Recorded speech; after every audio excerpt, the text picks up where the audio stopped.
നമസ്കാരം. രമേഷ് പിഷാരടിക്കെതിരായ കോമാളി പരാമർശത്തിൽ ഖേദം പ്രകടിപ്പിച്ച് തോമസ് ഐസക്. തിരഞ്ഞെടുപ്പ് രംഗത്ത് തിരിച്ചടിയാകുമെന്നും ഭയന്നാണ് വിവാദ പരാമർശത്തിൽ നിന്ന് ഐസക് പിന്മാറിയത്. അദ്ദേഹത്തിന്റെ അഭിനയ മികവിൽ എതിരഭിപ്രായമില്ലെന്നും മനോവിഷമം ഉണ്ടാക്കിയതിൽ ഖേദമുണ്ടെന്നും തോമസ് ഐസക് പറഞ്ഞു. ഫലസ്തീൻ വിഷയത്തിലെ പരാമർശത്തെയാണ് വിമർശിച്ചതെന്നും ഐസക് വ്യക്തമാക്കി. അഭിനയ മികവിനെക്കുറിച്ച് മോശം പറയാനല്ല ഉദ്ദേശിച്ചതെന്നും തോമസ് ഐസക് വ്യക്തമാക്കി. തന്റെ വിമർശനം രാഷ്ട്രീയമാണെന്നും തോമസ് ഐസക് കൂട്ടിച്ചേർത്തു. നേരത്തെ കോമാളി വേഷം കെട്ടി നടക്കുന്നെന്ന തോമസ് ഐസക്കിന്റെ പരിഹാസത്തിന് രമേഷ് പിഷാരടി മറുപടി നൽകിയിരുന്നു.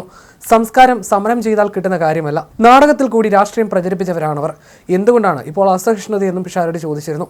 മുതിർന്ന നേതാവിനോട് ഒപ്പത്തിനൊപ്പം പറയാനില്ലെന്നും പിഷാരടി വ്യക്തമാക്കിയിരുന്നു.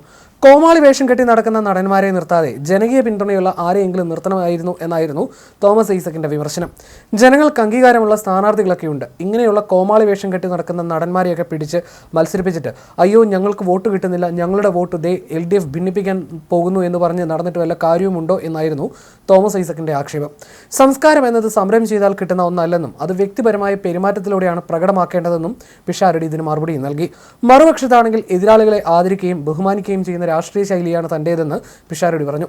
നിരവധി കലാപ്രസ്ഥാനങ്ങളെയും സാംസ്കാരിക വേദികളെയും നയിച്ചവരാണ് കലാകാരന്മാരെ ഇത്തരത്തിൽ താഴ്ത്തിക്കെട്ടുന്നത് എന്നത് ദൗർഭാഗ്യകരമാണ്. രാഷ്ട്രീയ വിയോജിപ്പുകൾ നയപരമായ കാര്യങ്ങളിലാകാം, എന്നാൽ അത് വ്യക്തിഹത്യയിലേക്ക് കടക്കുന്നത് ജനാധിപത്യത്തിന് ഭൂഷണമല്ലെന്നും അദ്ദേഹം വിമർശിച്ചു. പാലക്കാട് മണ്ഡലത്തിലെ ജനങ്ങൾ തന്റെ സ്ഥാനാർത്ഥിത്വം ഹൃദയപൂർവ്വം ഏറ്റെടുത്തു കഴിഞ്ഞുവെന്നും പിഷാരടി ആത്മവിശ്വാസം പ്രകടിപ്പിച്ചു. ഒരു സിനിമയുടെ വിജയം നിശ്ചയിക്കുന്നത് മൗത്ത് പബ്ലിസിറ്റിയാണെന്ന് പറയാറുണ്ട്. പാലക്കാട് തെരുവുകളിൽ ഇപ്പോൾ അതാണ് കാണുന്നത്. ജനങ്ങൾക്കിടയിൽ തന്റെ സ്ഥാനാർത്ഥിത്വത്തെക്കുറിച്ച് വലിയ പോസിറ്റീവ് തരംഗമുണ്ടെന്നും അത് വോട്ടായി മാറുമെന്നും അദ്ദേഹം പറഞ്ഞു. തനിക്കെതിരെ ഉയർന്ന എല്ലാ കുപ്രചാരണങ്ങളെയും ജനം കൃത്യമായി നിരീക്ഷിക്കുന്നുണ്ടെന്നും പിഷാരടി പറഞ്ഞു. NDA സ്ഥാനാർത്ഥി അഖിൽ മാരാർ നടത്തിയ പരാമർശങ്ങൾക്കും മറുപടി നൽകാനില്ലെന്ന് അദ്ദേഹം വ്യക്തമാക്കി. അഖിൽ മാരാർ ഇന്ന് പറയുന്നത് നാളെ മാറ്റാൻ സാധ്യതയുണ്ടെന്നും 3 വർഷം കഴിഞ്ഞാൽ അദ്ദേഹം ഇപ്പോൾ പറയുന്ന കാര്യങ്ങളിൽ നിലനിൽക്കില്ലെന്നും പിഷാരടി പരിഹസിച്ചു. അത്തരം ഒരാളെക്കുറിച്ച് സംസാരിച്ച് സമയം കളയാനില്ലെന്നാണ് അദ്ദേഹത്തിന്റെ പക്ഷം. പാലക്കാട് നഗരസഭയിലും മണ്ഡലത്തിലും UDF നടപ്പിലാക്കിയ വികസന പ്രവർത്തനങ്ങളുടെ തുടർച്ചയ്ക്കായി ജനങ്ങൾ വോട്ട് ചെയ്യുമെന്ന് പിഷാരടി ഉറപ്പിച്ചു പറഞ്ഞു.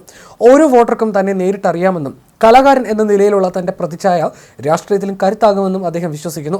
പ്രചാരണത്തിന്റെ അവസാന ഘട്ടത്തിലേക്ക് കടക്കുമ്പോൾ മണ്ഡലം പൂർണ്ണമായും UDFന് അനുകൂലമാണെന്നാണ് അദ്ദേഹത്തിന്റെ വിലയിരുത്തൽ. രാഷ്ട്രീയ എതിരാളികൾ ഉന്നയിക്കുന്ന ആരോപണങ്ങൾ തന്റെ വികസന കാഴ്ചപ്പാടുകളെ ബാധിക്കില്ല. പാലക്കാടിന്റെ അടിസ്ഥാന സൗകര്യ വികസനത്തിനും യുവാക്കളുടെ തൊഴിലവസരങ്ങൾക്ക് മുൻഗണന നൽകുന്ന പദ്ധതികളാണ് തന്റെ മനസ്സിലുള്ളത്. അനാവശ്യ വിവാദങ്ങൾ ഉണ്ടാക്കി ജനശ്രദ്ധ തിരിക്കാനാണ് ഇടതുപക്ഷവും BJPയും ശ്രമിക്കുന്നതെന്നും പിഷാരടി ആരോപിച്ചു. പാലക്കാട്ടെ വോട്ടർമാരുടെ വിവേകത്തിൽ തനിക്ക് പൂർണ്ണ വിശ്വാസമുണ്ടെന്നും അദ്ദേഹം പറഞ്ഞു.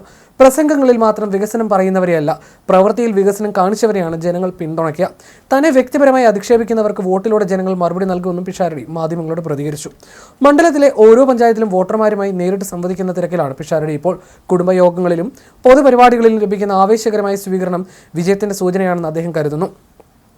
UDF പ്രവർത്തകരുടെ ഐക്യവും ആവേശവും മണ്ഡലത്തിൽ പ്രകടമാണെന്നും അദ്ദേഹം വ്യക്തമാക്കി. അതേസമയം ഇതിനിടയിൽ നടനും സംവിധായകനുമായ ജോയി മാത്യുവിന്റെ കുറിപ്പും ഏറെ ശ്രദ്ധിക്കപ്പെട്ടിരുന്നു. വയറ്റിപ്പിഴപ്പിന് വേണ്ടി അഭിനയിക്കുന്നവനാണോ കോമാളി, അതോ ഭാര്യയും മകളെയും അമേരിക്കയിൽ താമസിപ്പിച്ച് നാട്ടിൽ അമേരിക്കൻ സാമ്രാജ്യത്തിനെതിരെ പ്രസംഗിക്കുന്നവനാണോ കോമാളി എന്നായിരുന്നു ജോയി മാത്യുവിന്റെ വിമർശനം.